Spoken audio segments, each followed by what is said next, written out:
Hey everybody, this is Billy Horner. I'm the assistant general manager here with the Brooklyn Cyclones, and I am joined by Nick Morabito, who was one of our star players from the 2024 season for our first off-season hot stove chat. So Nick, thanks for joining us.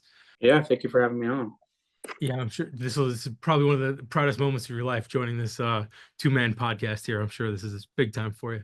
Uh, so just, you were here in Brooklyn this season, and we know what kind of player you are, but I just wanted to kind of get started back from the beginning and then your early uh, part of baseball and getting involved in the game.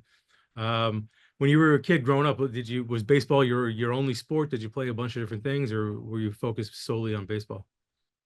Growing up, I played football, basketball, and baseball. So it was like football in the fall, basketball in the winter, and baseball in the spring. At what point did you say, I think baseball is sort of the path I'm going to take? And was that like your decision, or is it just your skill level at the other sports, or maybe height for basketball that sort of pointed out that baseball was probably the way to go?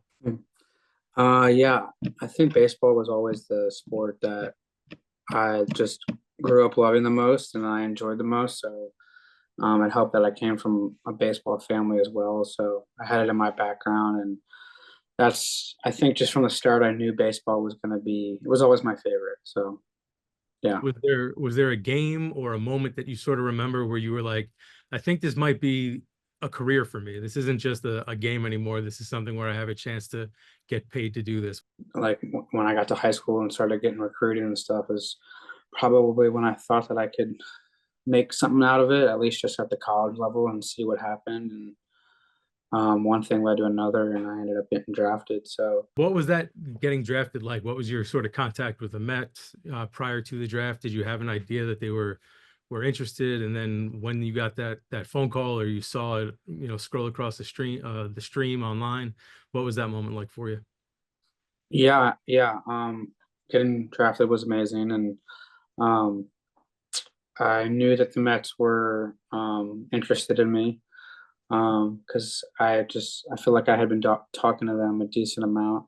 I didn't have like a big draft party or anything, but I was just with my family, and I got a call, and then like 30 seconds later, I was on the TV screen. So that was a pretty crazy and fast moment, really. But I tried to take it all in, and it was pretty cool. Was it a tough decision for you to sign versus potentially going to college, or was it something that you wanted to get started on trying to get to that big league dream as soon as possible? Yeah, I would say it was a tough decision, deciding whether between those two.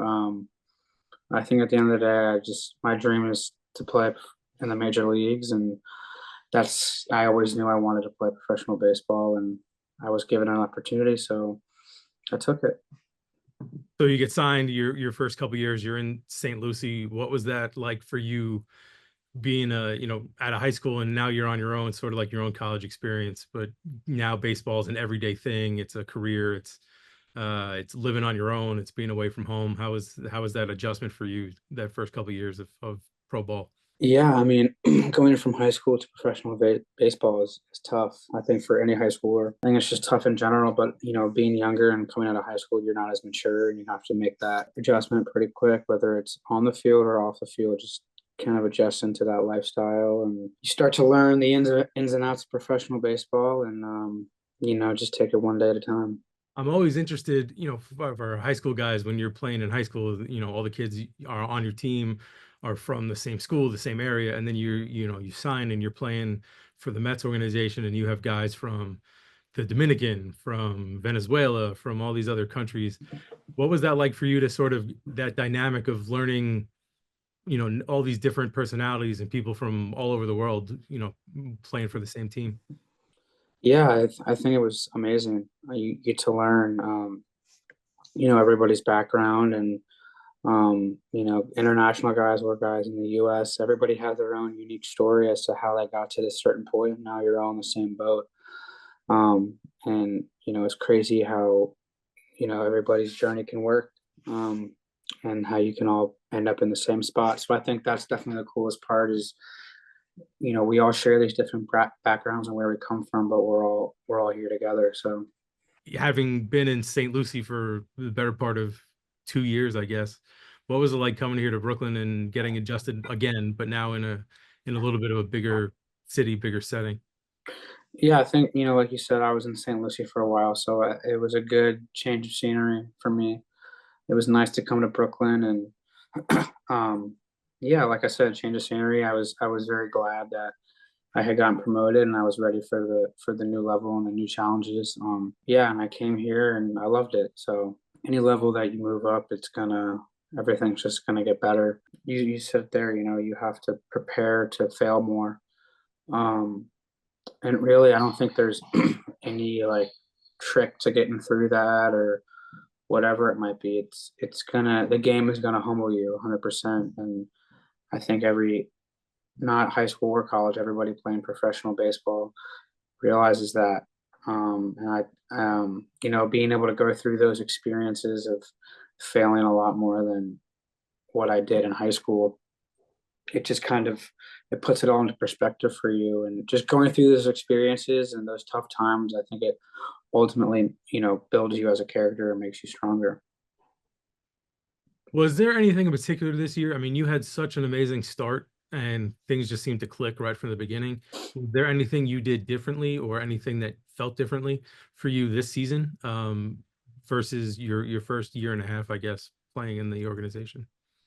On and off the field, I try to be as consistent as possible with, whether it was sleeping, eating, or my cage routine, my throwing routine, or an activation warm up routine. And I tried to stay the same. If I had to make an adjustment, then I needed to make an adjustment. But I think the biggest thing for difference between this year and last year was just probably mentally. Was there, you had a great season, you had a lot of great moments, a lot of great times, throughout the year. Is there a game or a moment that sticks out for you? Yeah, it was cool.